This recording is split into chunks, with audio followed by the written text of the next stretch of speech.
Boa noite a todos.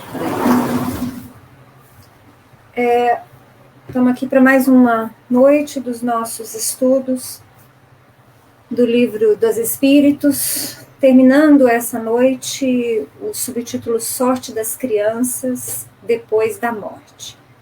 Lembrando que a gente ainda está no capítulo 4 da segunda parte do Livro dos Espíritos. Bom, ontem nós finalizamos o nosso estudo na questão 199A, na qual Kardec pergunta o que sucede ao espírito de uma criança que morre pequenina. E a resposta dos espíritos é muito simples: recomeça outra existência. Mas Kardec vem trazer uma série de comentários após essa questão que vale a pena a gente ressaltar alguns pontos. Com a reencarnação, a igualdade é real para todos. O futuro a todos sem exceção e sem favor para quem quer que seja. Os retardatários só de si mesmos se podem queixar. É porque Kardec está trazendo aqui uma noção muito clara da justiça ligada à reencarnação. Se uma criança que morre em tenra idade, se ela fosse merecedora de já ser instantaneamente levada a habitar o céu, isso se nós defendêssemos a existência de uma única existência, não haveria certamente justiça divina, porque haveria desigualdade de oportunidades, desigualdade até mesmo de tratamento. Se levasse em conta, por exemplo, que outro de seus filhos, às vezes tem que viver 90, 100 anos, sob condições bastante severas, desafios intensos, muitos sofrimentos. Então Kardec vem trazer aqui essa noção da justiça, que pode ser muito bem visualizada pela reencarnação. Uma vez que nós não possuímos somente uma chance, não há somente uma vida no plano físico, mas assim várias oportunidades, diversas oportunidades aos espíritos, e variam ao extremo estas oportunidades, a fim que o espírito possa ir aprendendo, purificando-se e elevando-se. Continua ele: não é racional considerar-se a infância como um estado normal de inocência. Não se vêem crianças dotadas dos piores instintos?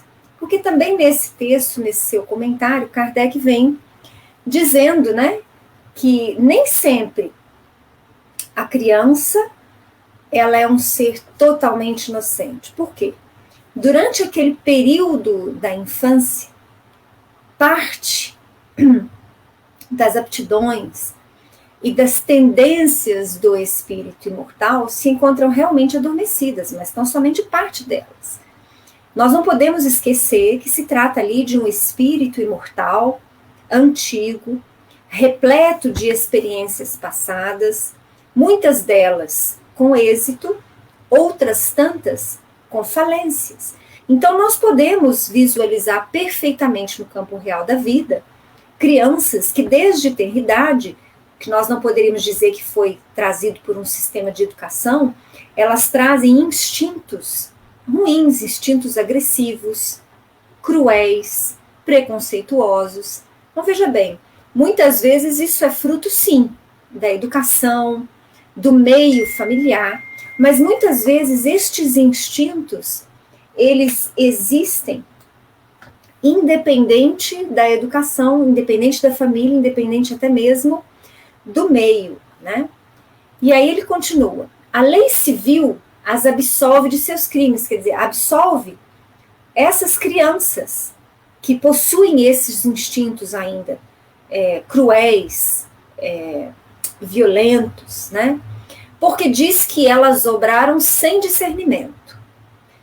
Tem razão a lei, porque de fato elas obram mais por instinto do que intencionalmente. Então veja só, então essas crianças muitas vezes agressivas, violentas, preconceituosas, elas muitas vezes elas estão dando vazão ao instinto. E o instinto não pertence à carne. O instinto é do espírito. Se estas crianças fossem espíritos mais elevados, espíritos evangelizados, elas não deixariam com que estes instintos brotassem, porque nós teríamos mais. Então, vejam bem, se brota instintivamente em algumas crianças a violência e a crueldade, é porque se tratam de espíritos ainda bastante imperfeitos, espíritos que ainda não avançaram o suficiente para a educação das suas sombras, digamos assim. A ferocidade vem da inferioridade do espírito, quando a educação em nada contribuiu para isso. Então percebam essa afirmativa de Kardec. Como eu falei agora há pouquinho, muitas vezes a educação, o meio, o próprio exemplo, às vezes familiar, paterno, materno, interfere e leva a criança padrões errados, padrões indignos diante da vida. Então, padrões de violência, de vício, de crueldade, de preconceito. Então, nós não estamos descartando o fato de que a educação pode sim interferir naquilo que o espírito está aprendendo. Nós que sabemos que nesse período da infância há uma maleabilidade muito grande daquele espírito. Então a infância do espírito na Terra, ela não é tão somente por conta da maturação dos seus órgãos físicos. A falência, a infância da criança também tem a ver com o fato de, naquele primeiro momento da vida, digamos, aqueles primeiros anos, o espírito justamente, ele é mais maleável para o exemplo dos pais, o ensinamento da família, no início, a vida escolar. Então, tudo isso tem um peso muito significativo no espírito, principalmente quando ele vai chegar na adolescência, porque ele vai poder pesar.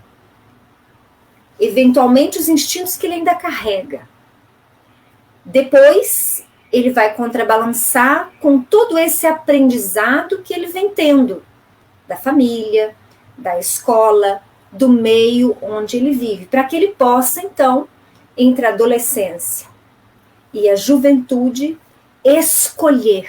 Escolher o quê? Escolher o seu caminho, fazer as suas escolhas, né? Então, a reencarnação, ela é oportunidade maravilhosa ao espírito, porque ele propicia que o espírito possa absorver novos exemplos, para que ele possa ir transformando também as suas tendências, as suas aptidões.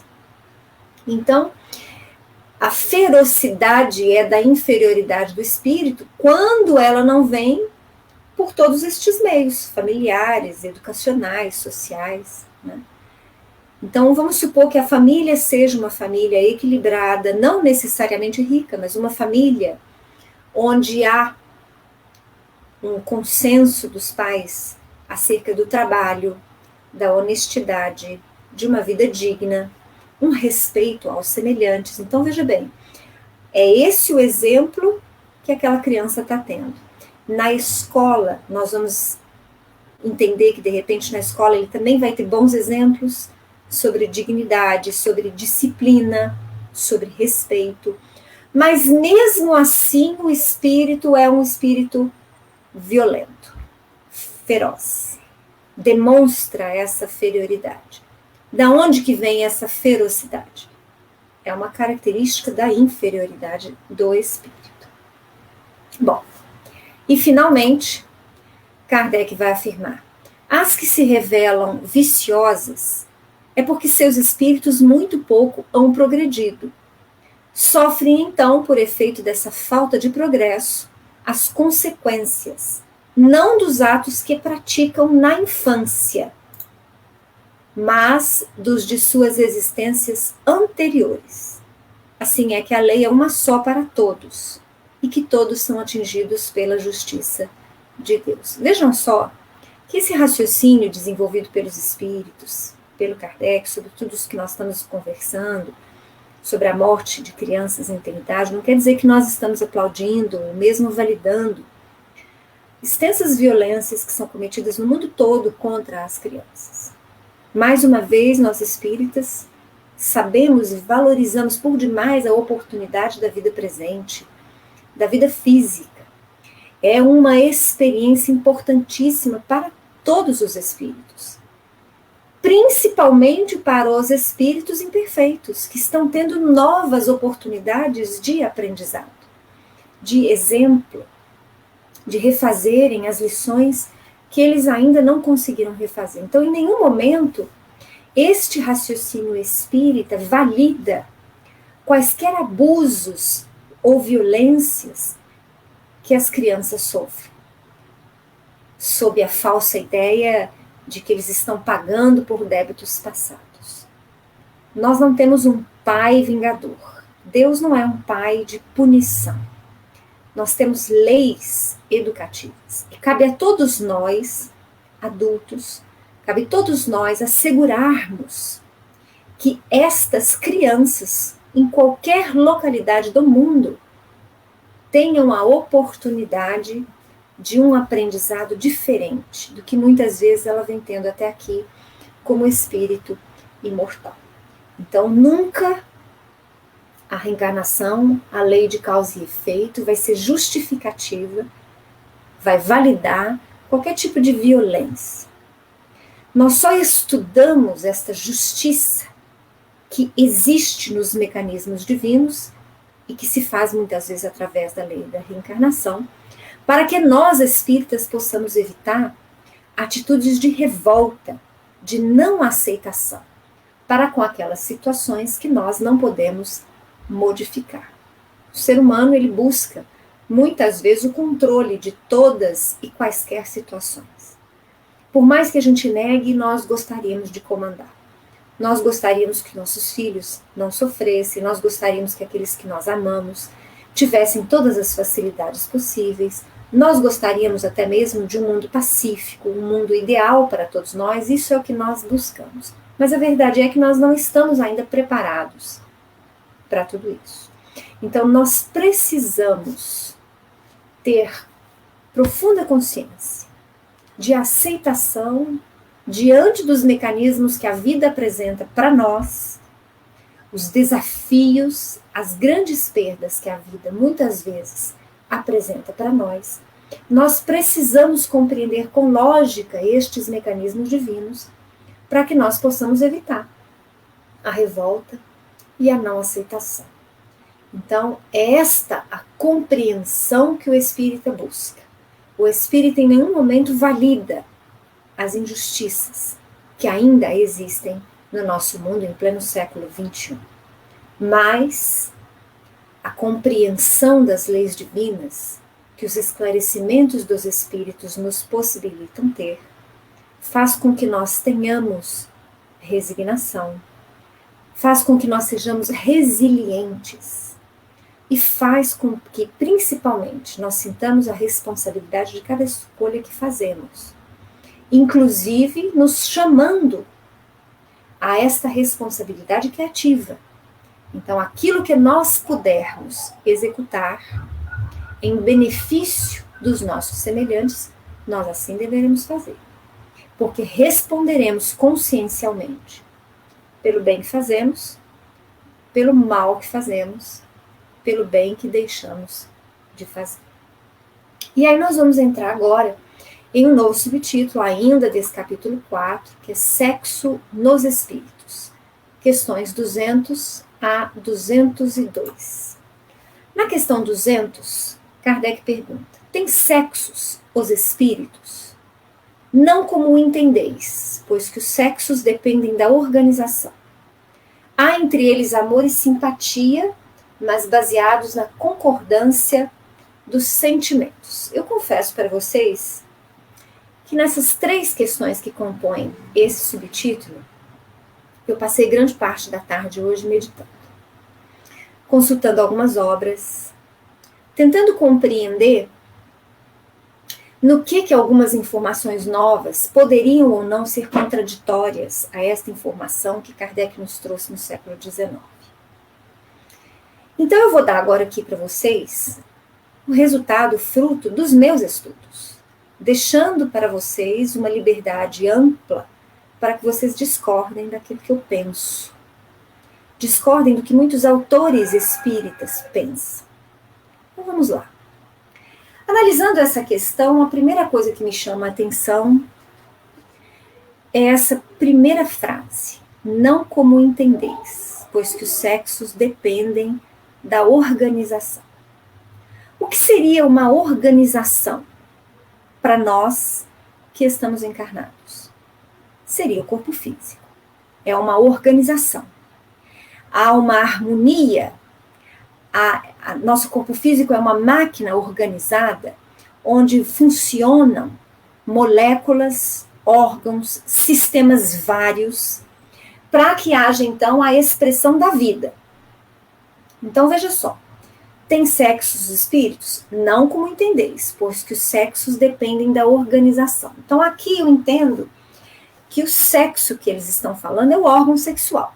Eles dependem de uma organização. Então, eles afirmam aqui que os espíritos não têm este sistema organizador como nós o temos no campo físico, ou seja, no corpo físico.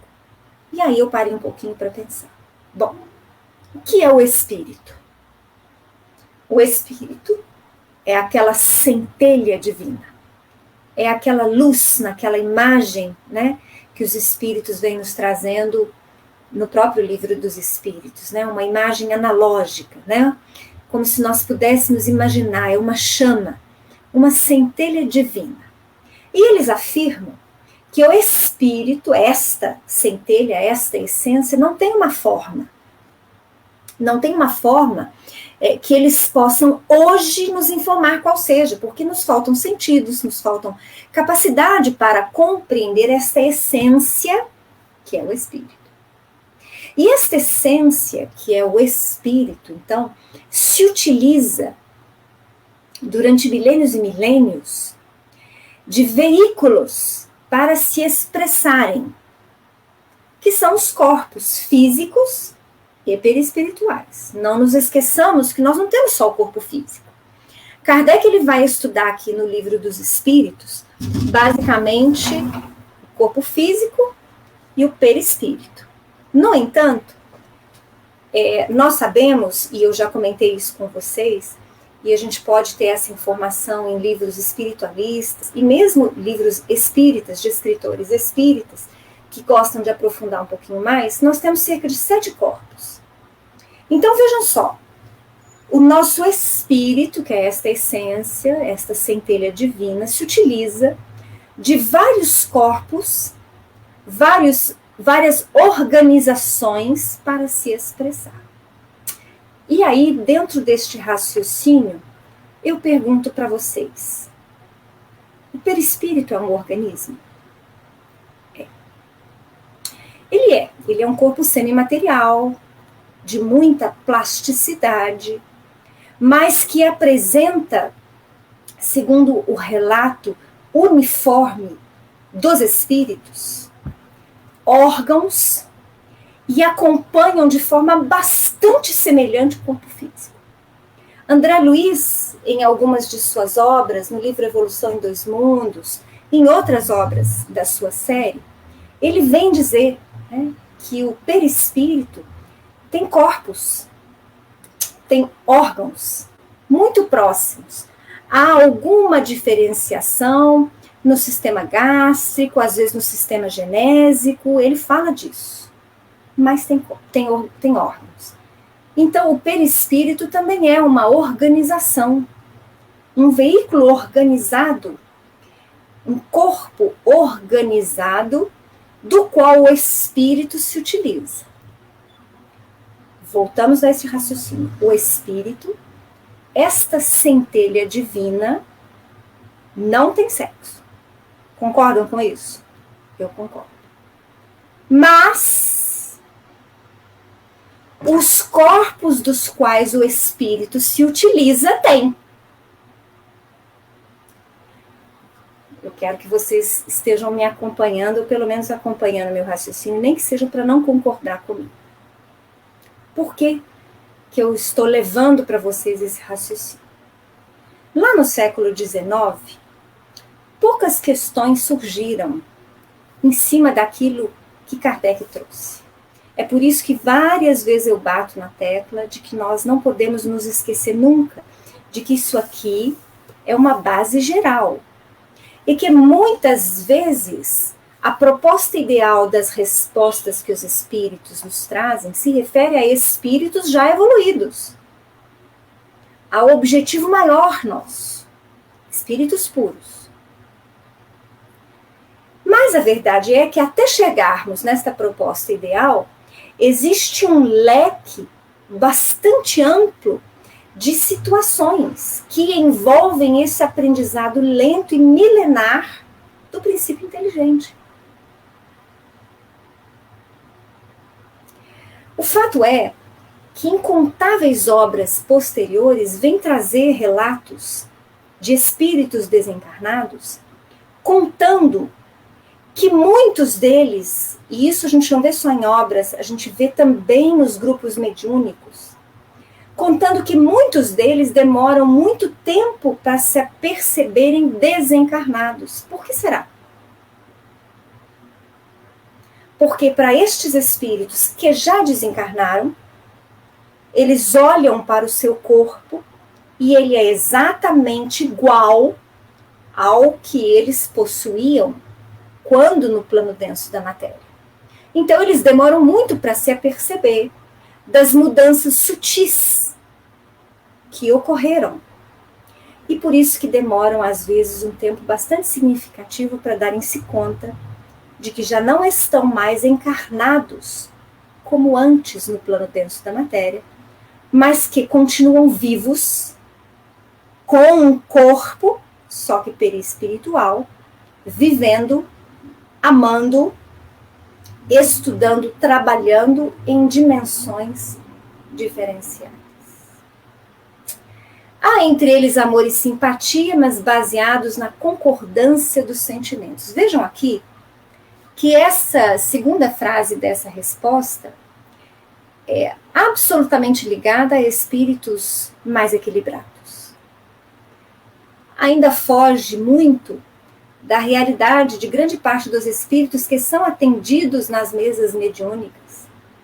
Espíritos que se encontram no umbral, ou mesmo em zonas inferiores.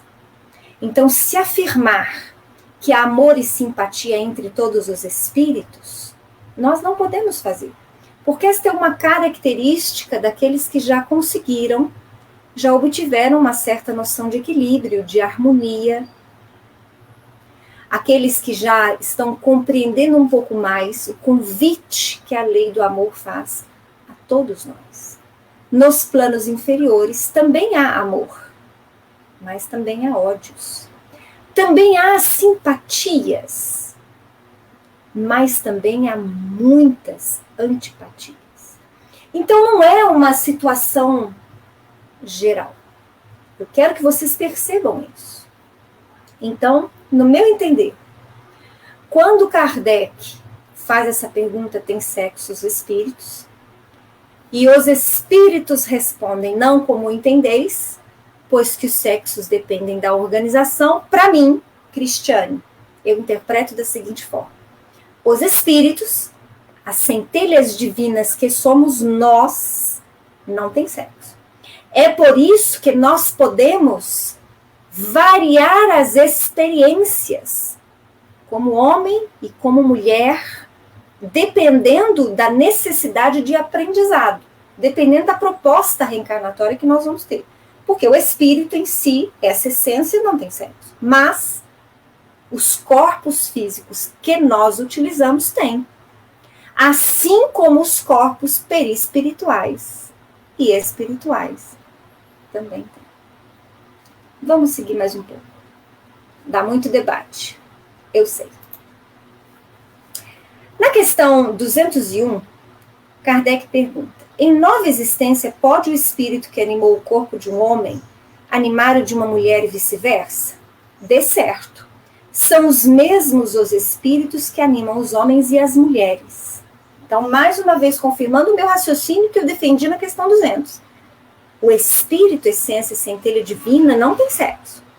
Mas, e justamente por isso, ele pode se utilizar de veículos. Ora como homem, ora como mulher. Mas e aí, Cristiane, vocês vão me perguntar, quando a gente desencarna, a gente vai ter ou não uma expressão sexual na espiritualidade? Se fôssemos espíritos muito elevados, quase puros, nós poderíamos arriscar dizendo que não. Mas nós, principalmente nós que ainda somos estamos aqui, né, caracterizamos a humanidade de um mundo de provas e de expiações, passando para um mundo de regeneração a passos vagarosos, nós vamos sim desencarnar. E vamos nos acordar do lado de lá na mesma expressão que tivemos. Ou seja, com o corpo perispiritual em quase tudo semelhante ao corpo físico que acabamos de deixar. Porque a verdade é que o perispírito, após a morte do corpo físico, durante um tempo, ele ainda se assemelha àquele corpo que nós acabamos de perder. Com algumas sutilezas.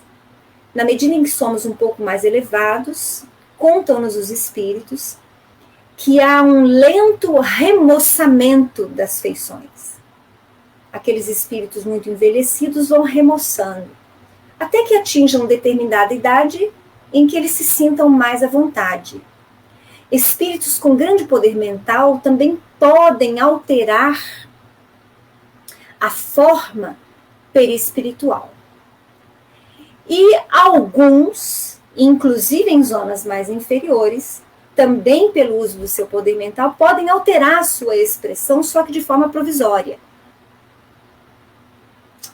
Mas o fato é que após a morte do corpo físico, pelo menos por algum tempo, nós vamos nos situar numa expressão exatamente igual à que acabamos de deixar. Quando, após passado um tempo relativo na erraticidade, nós nos preparamos para novos retornos ao plano físico, vamos reencarnar novamente. Não se esqueçam que nós vamos passar pela fase da redução perispiritual, da perda deste perispírito que tínhamos, para a elaboração de novo perispírito juntamente com um novo corpo físico, às vezes numa expressão sexual diferente, para a próxima etapa das nossas experiências no plano denso da matéria. Questão 202. Kardec pergunta: quando errante, que prefere o espírito, encarnar no corpo de um homem ou no de uma mulher? Isso pouco lhe importa. O que o guia na escolha são as provas por que haja de passar. Então vejam bem que até aí, Kardec também está se referindo a espíritos já de relativo equilíbrio, porque nós sabemos que espíritos muito imperfeitos não têm esse poder de escolha tão amplo assim. Nós já pudemos falar aqui anteriormente, depois mais para frente, é claro, devemos tocar de novo no assunto sobre as reencarnações compulsórias. Então, alguns de nós que já podemos optar, que já podemos fazer escolhas no projeto de novas reencarnações, né? Então, nesse caso, para estes, os espíritos afirmam, né, que são as provas pelas quais nós deveremos passar que mais importa, e não se nós vamos ser homens ou mulheres. Bom, e aqui nós encerramos esse subtópico, sexo nos espíritos. Eu já volto, falo novamente, né, que é assunto controverso. Eu tenho absoluta certeza que alguns não vão concordar comigo, outros vão concordar, outros vão pensar sobre aquilo que eu falei, outros, que é o que eu aconselho a fazer, vão estudar mais, né, pegar várias obras, ver o raciocínio de outros autores, para tentar fazer o seu consenso e a sua lógica, porque é esse um dos objetivos do nosso estudo do Livro dos Espíritos. desde o início eu venho falando que a minha palavra não é regra, mesmo porque aquilo que eu coloco para vocês hoje, daqui a 30 anos, 20 anos, 10 anos, talvez eu coloque diferente. Porque a minha visão vai mudando, porque eu não cesso de estudar. E eu sou uma defensora ferrenha da progressividade na doutrina. Talvez também por isso que eu não aceito tão fácil algumas colocações que os espíritos trazem no Livro dos Espíritos. Vejam só que eu não discordo delas. Eu somente, muitas vezes, paro e penso no seguinte ponto. Isso aqui é definitivo, é concreto e absoluto? Ou será que nós vamos ter também situações diferenciadas? E vamos recebendo esclarecimentos posteriores e complementares. Bom, eu agradeço a presença hoje da Denise, da Suzane, do Carlos, da Mari, Maria Isabel. A Mari está falando assim, concordo com você, mas tenho que estudar mais, viu? Eu também, Mari. E é uma pena que a gente não possa fazer um curso só para discutir isso, quer dizer, eu não posso ficar aqui 1h30, 2 horas discutindo com vocês. Eu tento fazer um resumo mais ou menos daquilo que eu penso e jogo a isca para vocês devorarem outras obras, outros estudos a partir daí. Mais uma vez, eu agradeço a presença de todos, daqueles que nos assistem em outros horários também. Um grande abraço para todos, um bom final de quinta-feira e até terça-feira que vem, às 7 horas.